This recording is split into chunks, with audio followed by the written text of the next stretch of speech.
Hello, everyone, and thank you so much for checking out today's episode of Hardball Sports Talk. My name is Brandon, and joining me, like always, is my good friend Alex. Alex, how are you today? Hi, Brandon. I'm doing excellent. That is great to hear. So today we have basically baseball, one hockey topic, but we're going to switch modes to baseball now that football is done.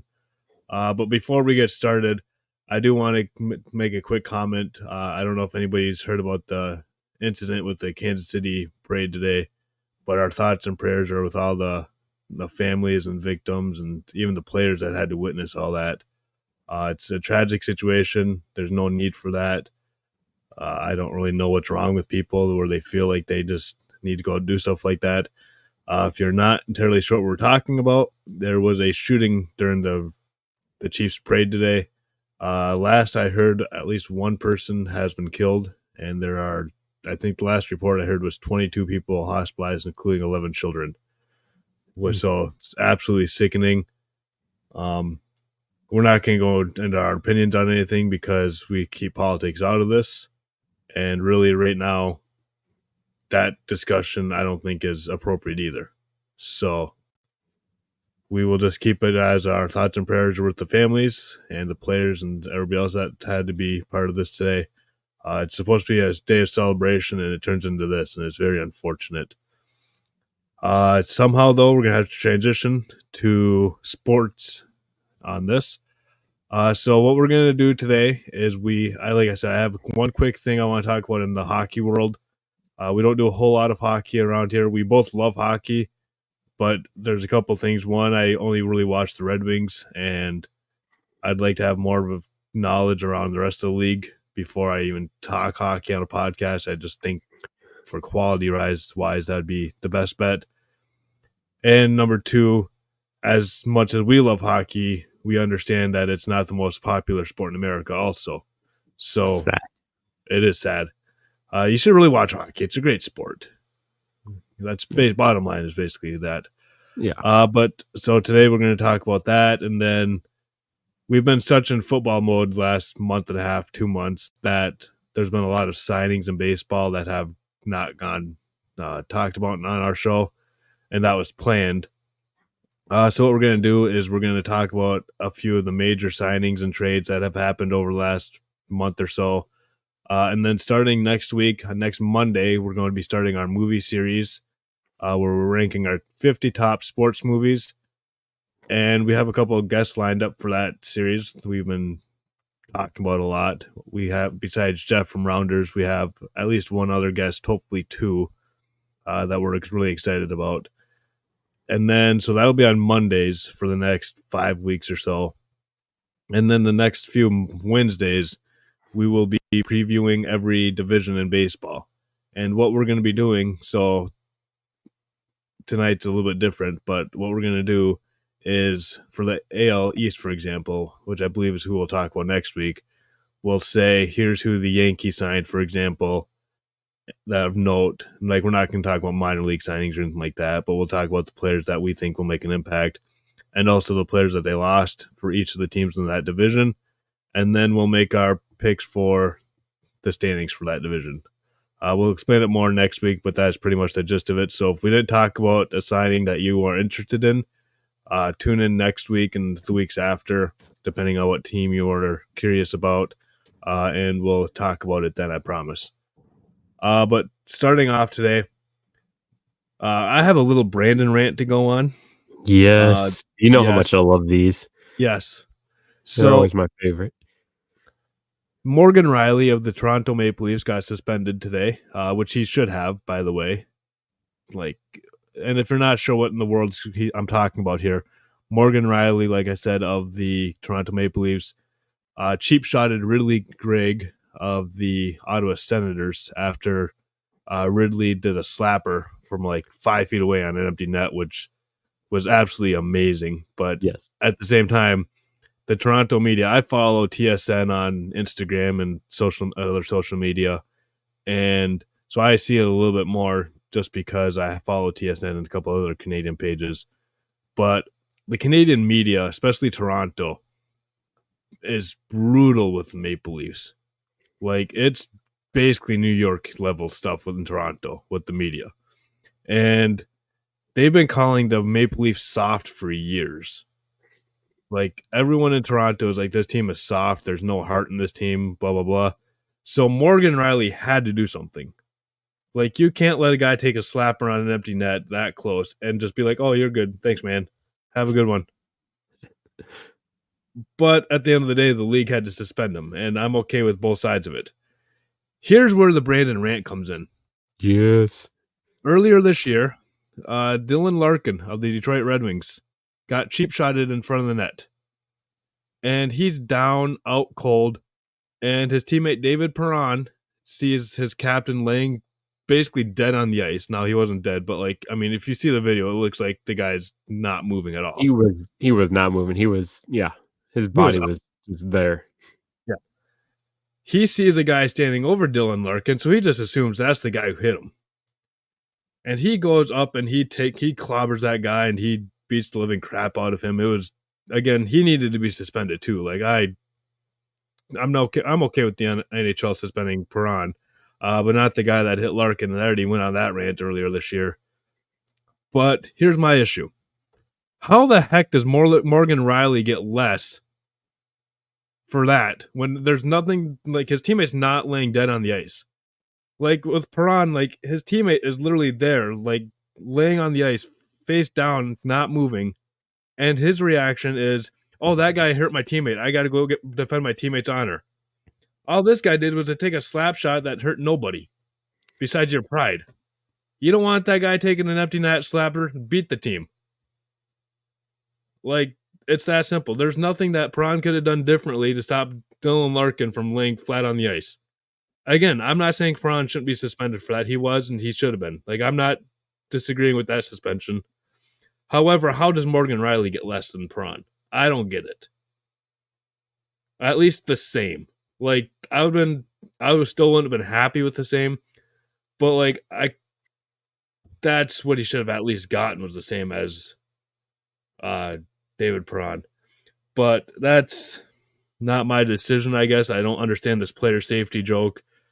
That is my rant. I don't know if you have any comments about it, but that's basically what I wanted to say. Was Perron got screwed basically again somehow. Yeah. The only thing I'm gonna say about Rielly is 5 games, well worth it. Oh yeah, it's well worth it. Like, I'm not upset with what he did or anything like that. No. There's nobody in the wrong, and there's really nobody in the right either, I guess. I mean, I guess the guy taking a slapper 5 feet away, like, he scored a goal. And after, I sent you a meme the other day, and I'll post it on the page, the Facebook page, but it's, who was that? Stefan or something like that? Patrick Stefan? Yeah. With the Stars 20 years ago. Had a wide open empty net, and he went to go tap it in, and he missed. And then, I don't remember who they were playing, but the other team went down the ice and scored. I think it was Edmonton, went down and scored. Yeah, Edmonton. Yeah, Edmonton went down to the ice and scored. So, clearly, can we get a Brandon Rant theme song? Yes, that's what we need. We do need, like, a little thing on here for when I'm about to go on one of my rants. Yeah. I like it. I do too. Great job, Kenny. But moving on here, rant over. Not a whole lot we can do to change it. I wish we could, though, because the NHL, actually all leagues and player safety is a joke, but that's a rant for a different day. So we're going to recap a couple of the quick signings here that have happened over the last month or so. The first one, the most recent one, Jorge Soler from the Miami Marlins, signed a 3-year deal with the Giants. I mean, he's a decent baseball player. But I was looking at his baseball reference page, and he's basically been a career 210, 220 hitter, a little pop in the bat, but nothing too exciting.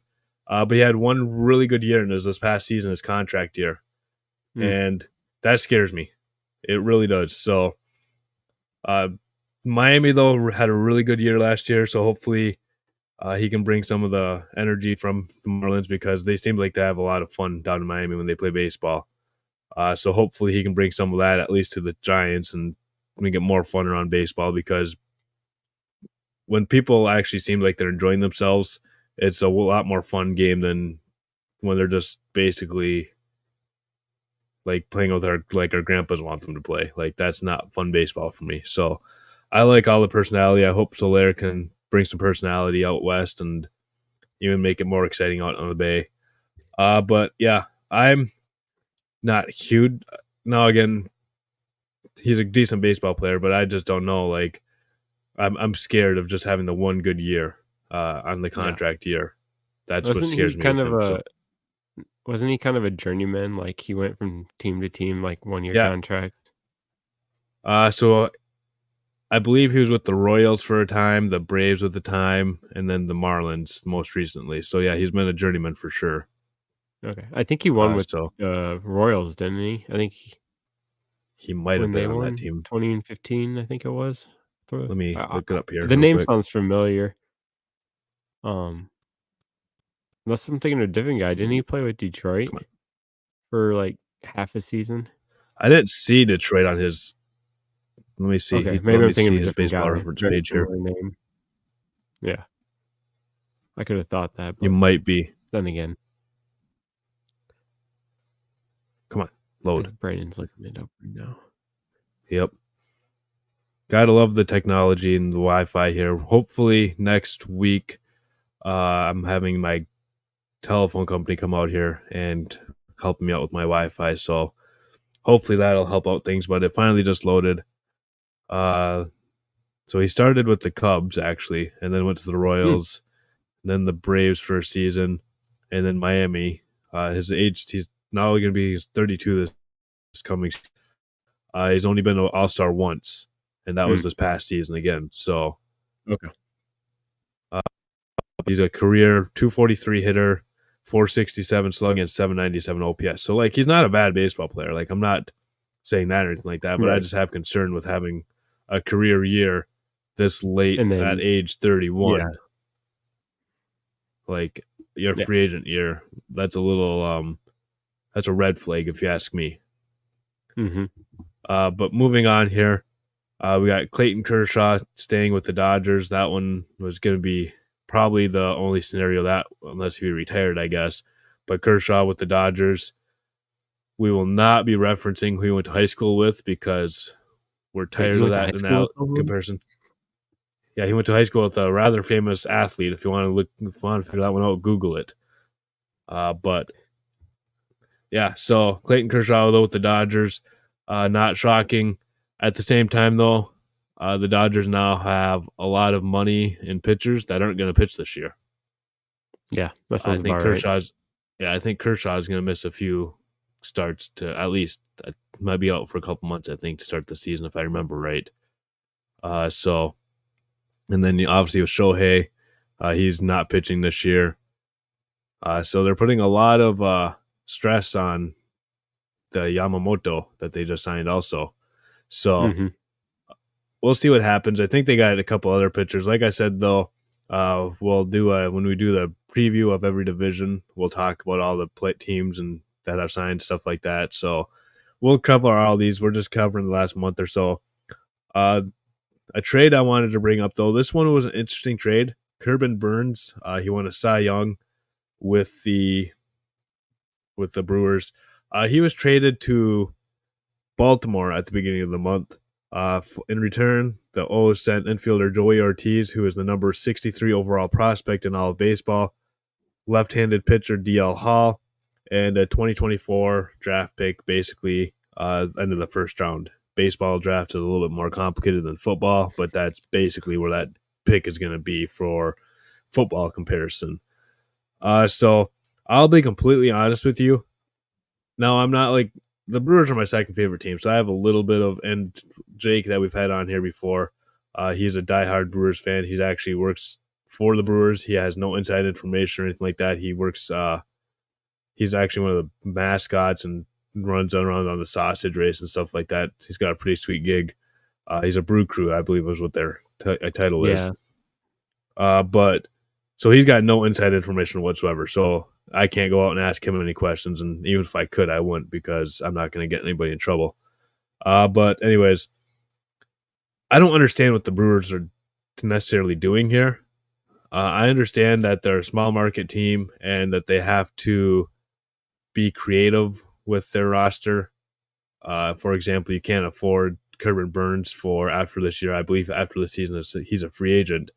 So then you either trade him now at the trade deadline or you risk losing him after the season. Is basically your three options. And what they did was they traded him now, which I'm okay with that because that's when you get the most value for him. Mm-hmm. But I just feel like, especially with Baltimore, he could have done better. Baltimore's got a really good farm system.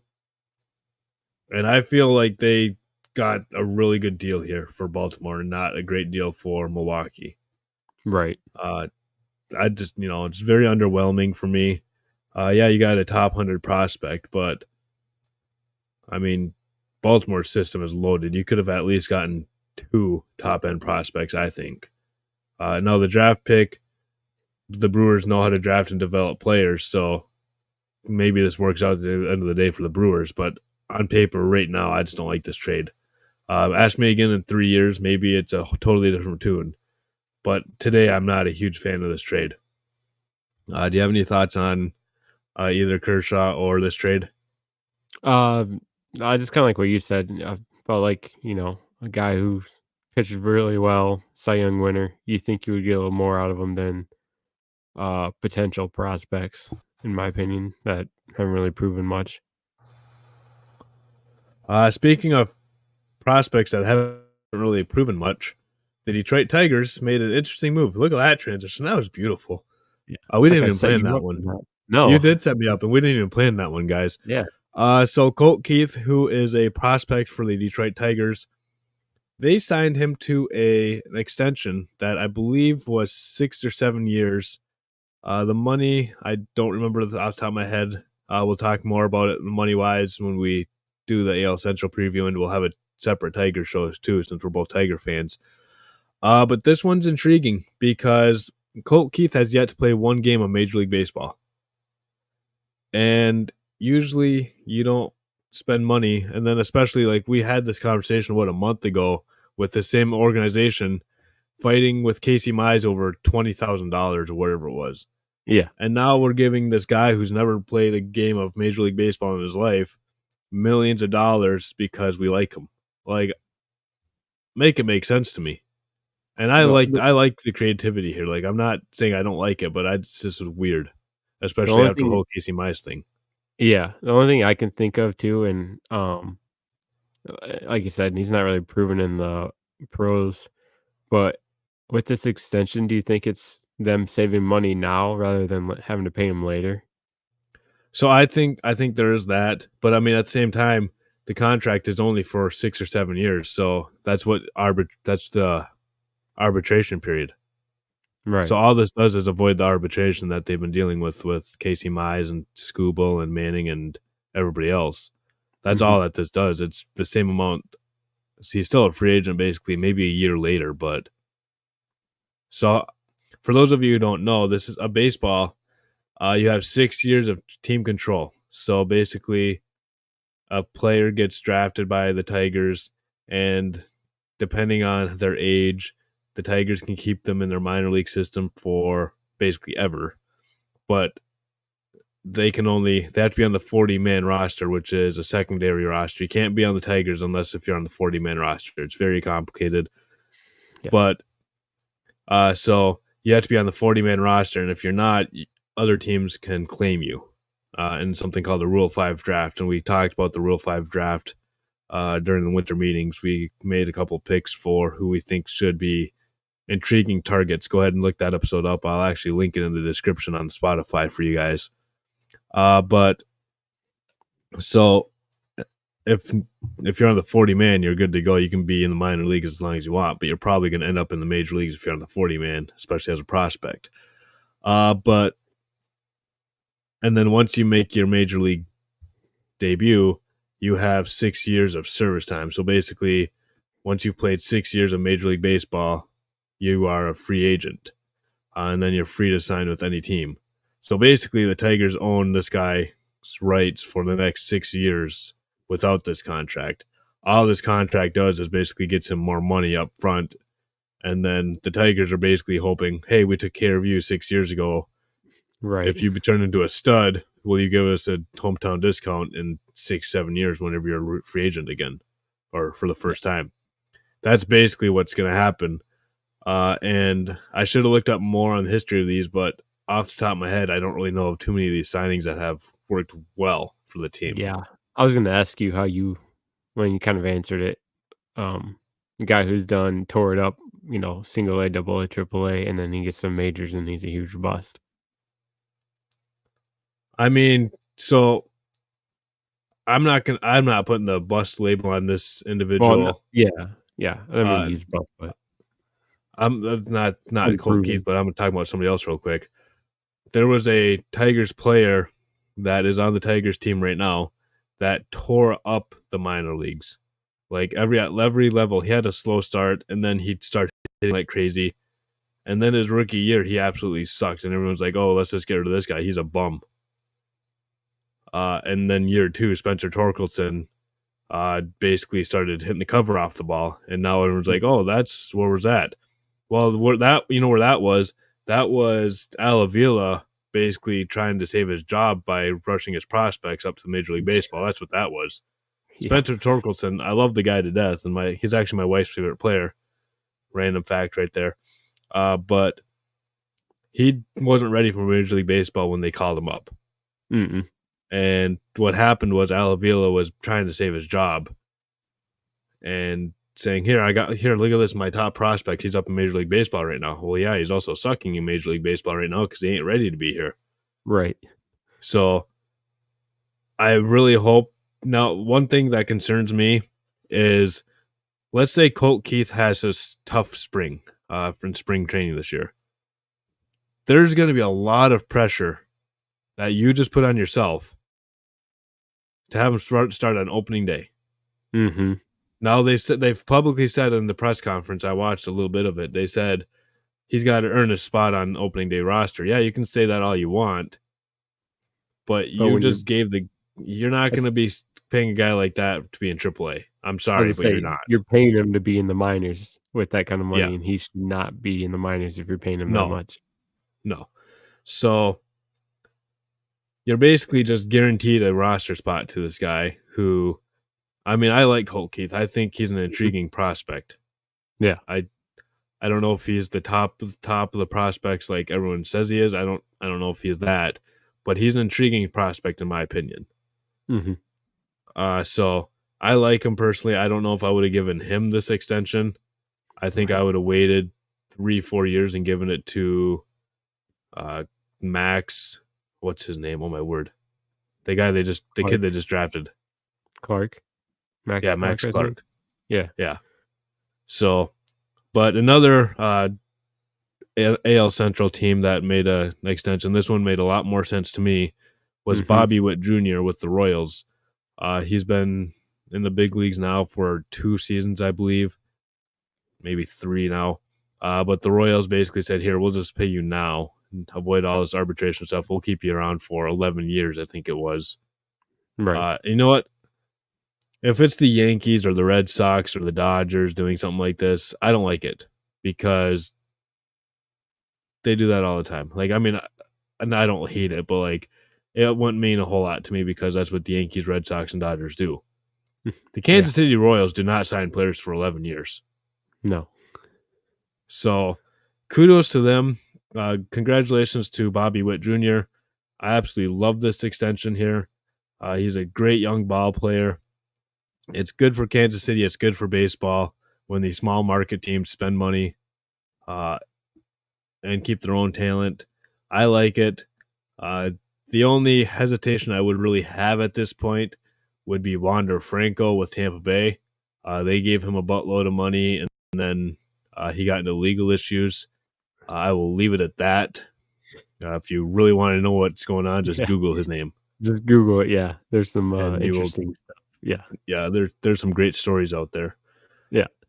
But yeah, I like that extension a lot more than the Colt Keith extension, just because he's a proven big league ball player and he's a stud.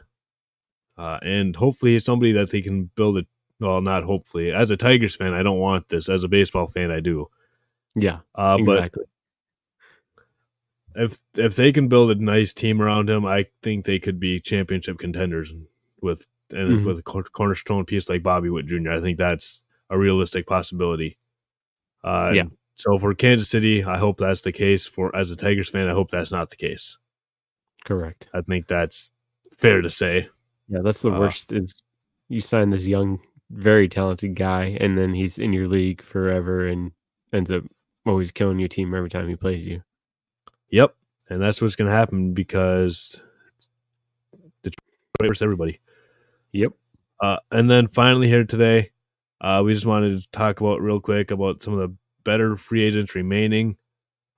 So baseball has free agency still. There's still a bunch of players that haven't signed. The big four are Blake Snell, a pitcher, Jordan Montgomery, a pitcher, outfielder Cody Bellinger, and third baseman Matt Chapman. A couple other intriguing players are JD Martinez, uh, Michael Arenden, Mike Clevenger, and Brandon Woodruff and Liam Hendricks. Mhm. The latter being pitchers, and then JD Martinez being a DH. So a lot of pitching depth left on the free agent market. Like we said before the show, we're probably not going to sit here and tell you we think Brandon Woodruff is going to sign with X team Right. because here's what's going Right. to happen. Somebody's going to get hurt in spring training, and they're going to basically be calling up these guys, kind of like the Tigers did with Prince Fielder 15 years ago or however long ago that was when Victor Martinez tore his ACL.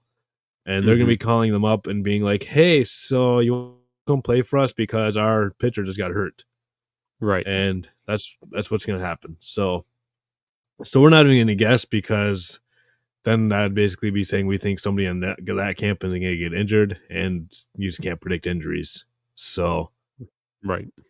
now there are players on that list that I would like Scott Harris to go after, but I don't think he will because I don't like him. He doesn't like me, and I don't like him. So actually, I don't. I'm still out. I'm still out on him. We'll have a conversation about that some other day, though. I did an episode, probably a year and a half, 2 years ago now, where I ranked my favorite GMs in Detroit. Since then, Detroit has gotten, I believe, it was right after Brad Holmes got hired. So we've gotten now one new GM with Scott Harris and his office. So I'm gonna have to do an updated ranking on that. Uh, that'll be coming hopefully after the movie series and after the season starts. We have a lot of ideas. But yeah, we'll get to those days here in a couple months. We got a lot of other stuff going on right now. A lot of exciting times though, so be sure to tell your friends and family about us. Like us on Facebook, Instagram, Spotify, Apple Podcasts, YouTube, all of the above. Subscribe, leave us comments. If you have any comments or suggestions, send us an email at hardballsportstalk@gmail.com. We actually do check that. I put it on my phone now, so I get notifications on that now, even. So Look I at don't have to worry you. about. Yeah, look at that. So yeah, shoot us an email, and join the Facebook page if you're not already, because we're gonna be putting a lot of movie stuff on there with this movie series coming out. I'm still debating on how exactly I want to do this, but I have 4 days to figure it out, so I better get on that. Yeah, You know, we're not waiting till the last minute. I promise. It's just Uh, that we're waiting till the last minute this time. yeah, pretty much. But I'm trying to stay on top of things with this. I really want this to work out for everybody. So, and I think if you put effort into things, things go better if you put effort into it. Mhm. And I hope you guys can tell that we're putting more effort into this now. That we have a lot of potential here with our guests coming on. For example, this movie series. So we have a lot of exciting times here. Brandon Can puts I the just pro in procrastination. say I do that. that's probably one of my favorite comments of the night right now. All right, well, guys, thank you so much for checking us out. Like I said, like us on all the socials: Facebook, Instagram, YouTube. Shoot us an email if you have any comments or questions. Hardballsportstalk@gmail.com. We will talk to you guys next week when we start the movie series. We're pretty excited about it. Have a great day.